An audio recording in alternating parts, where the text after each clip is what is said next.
Hi everyone, I'm Dilker, and today I'm here at the BeadSmith to help you understand how to learn to do Kumihimo braids.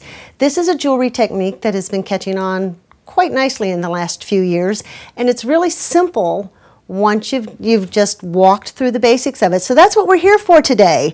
My suggestion is that you start making a braid with no beads. This will help you get the sequencing of the braid down, and then after you've made one or two, we'll add beads and then show you how to do that. So the Kumihimo product that's been put together by the BeadSmith helps you understand right away how to set up your board. So each one of these little put-ups has a board set on the back of it.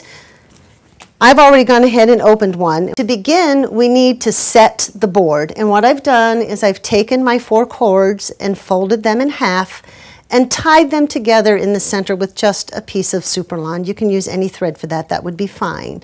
And what you'll do is take that tie and put it top down into the center of your board. You want to take care to hold that so that you don't pull these off center when you start putting them into the notches on the board.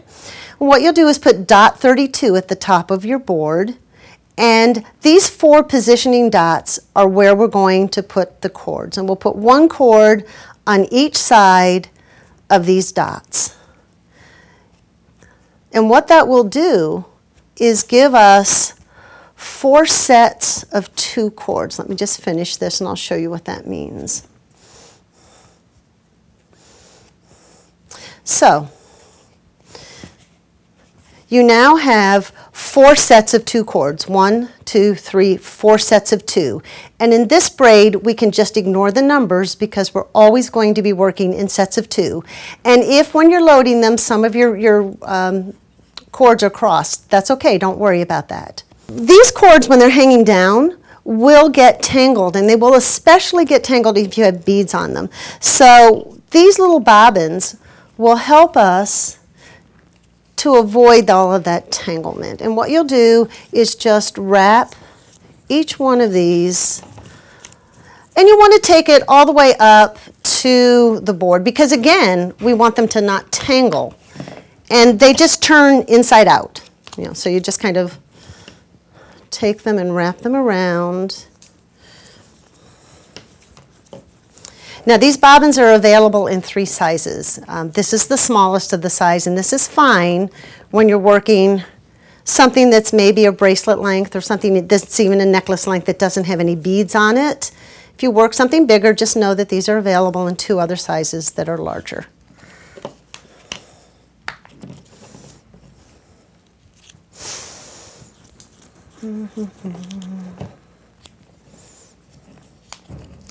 Now, as I mentioned before, we're always working in groups of 2. So we have 4 groups of 2.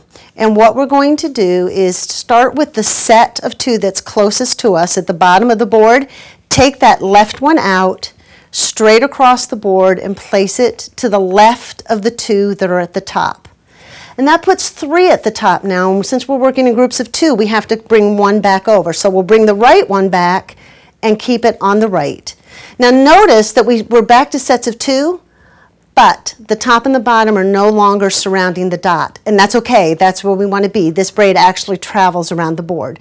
Now what we'll do is turn it counterclockwise, and that will put dot 24 at the bottom. And we'll just repeat that sequence again. So it's always take the left low to the left high, bring the right one at the top down, keep it to the right, and then turn it to the next set. So the left goes high and the right comes low, and we turn it. And if it starts on the left, it stays on the left. If it starts on the right, it stays on the right, and you turn it to the next set. And what you will see in just a very short time here is that this braid will begin to feed out the bottom of the board. You might notice that I work my left with my left hand and then switch the board so that I can work the right one with my right hand. And that helps me keep the tension a little bit even.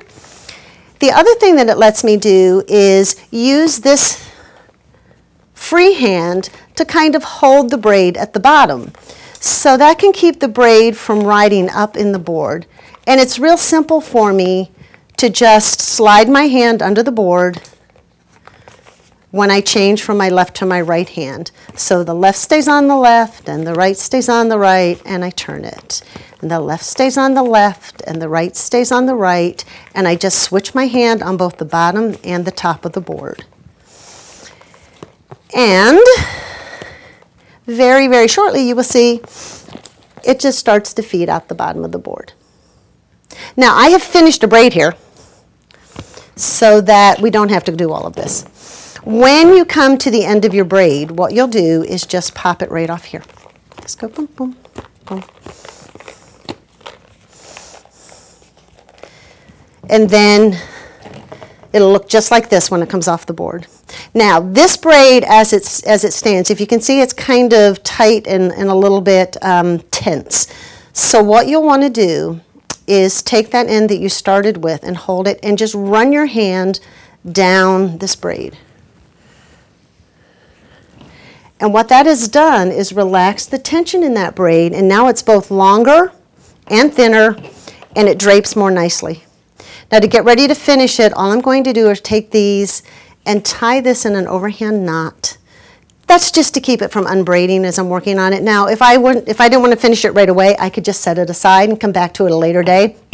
But now we're good to go. One thing that I'd like to address is that some Kumihimo instructions will tell you to start by bringing your warp down first and then the second one up, where I do it reverse, and that's fine. It doesn't matter which way you start as long as you keep the left on the left and the opposite right on the right.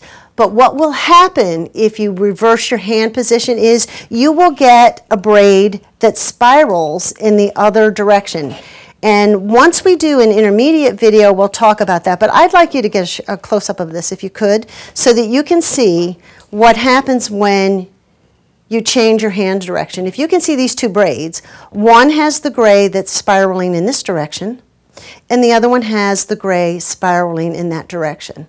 So on one of them, I started by going up first and then coming down. And on the other one, I started by coming down first and then going up. It doesn't matter which way you do it. Just keep the left on the left, the right on the right, and always turn the board in the same direction. That's all there is to making a Kumihimo braid. Now we need to finish the braid. And so what I want to do, be sure you always relax it. This end that we tied together is a nice clean start, and all I have to do is remove this superlon and I can just glue my end cap on. And I tend to glue an awful lot of my end caps. If you want to use wire and use a cone, you can do that. It's not necessary.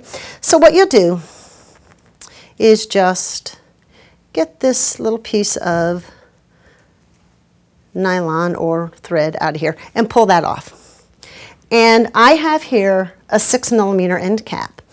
And as you can see, that just fits perfectly on that braid. Now, I'm going to be using a 2-part epoxy today, but one of my other favorite glues is a super glue gel. Not the regular super glue, but the gel formula for super glue. Basically, you want a good strong glue that will put textile to fiber and be clear. You don't want it to be something that's going to dry red or purple. So this is equal parts. And I'm just going to put little equal parts of it in this cup. Now the advantage of the super glue gel is that it dries more quickly than this, but this really has a good strong hold. Okay, so now to get the knotted end ready to go into the end cap, I've just taken some size D Eslon, I've cut about 1 foot of it, and I've just tied it around the end of the braid, and I'm going to tie it with a square knot, which is right over left, left over right. It's a good holding knot. And then I'm just going to take one of these ends and I'm going to whip it around maybe 2 or 3 times. You don't want to make it too thick that it won't fit in the end cap. Then what I'm going to do is just tie another square knot to hold that in place. So there's that, and one more. Now, this braid is now ready to have this end cut so that I can glue it into the end cap. Now I'm going to trim this nylon first. Now I'm going to trim the braid. Just hold the braid tightly and give it a good clean cut. You'll want scissors that are big enough to give you a nice clean cut on that. And then this is ready to be glued. So what I'll do is just put a little glue on the end of this. And then I'll pick up my end cap and just slide that right in there. And once again, once I've got that on, I'm just going to give it a twist so then I'm sure that all of the warps get some of the glue on them. And now I'm ready to go. I have a nice braid that has end caps on both ends, and these end caps have loops on them, so they're ready to take the jump ring and the toggle or the clasp, whatever I'm going to put on it. In this case, I'm going to put a toggle on them. So I have 2 jump rings and my toggle. And this is just like any other toggle project that you're going to use. Now I'm using oval jump rings. They're my favorite if you can find them, and the BeadSmith does have them. And so I open that laterally, and I'm going to just stick the open end of the jump ring onto one end of the braid. And then I'm going to put one end of the toggle on it as well. And then I'm just going to close that jump ring. Bring that back to center. And then I'll do the same thing with the other end. Just open the jump ring.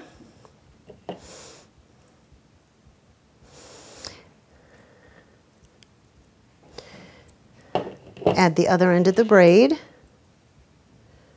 Oops. Put the other end of the toggle on. And then close your jump ring.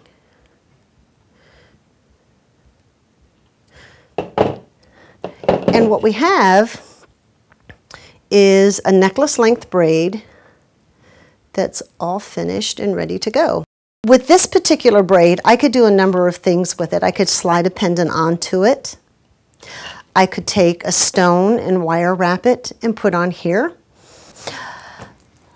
2 really good books to help you understand some project ideas for non-beaded braids are Karen DeSousa's first book, which is Necklaces Braided on the Kumihimo disc, and this is a book that I have written. It's called Braiding for Beaders, and they both give you a lot of ideas as to what you can do with both braided and unbraided projects, or unbeaded projects, I mean. So, once you've done 1 or 2 of these without any beads on them, then it's time for you to step up to the next level, which is to start putting beads into your braid as you make the braid. And the sequencing is the same thing that we've just done here. You just need to know how to drop the bead into the braid as we go along. You can find these and other BeadSmith tools and supplies at your local bead store or online retailer.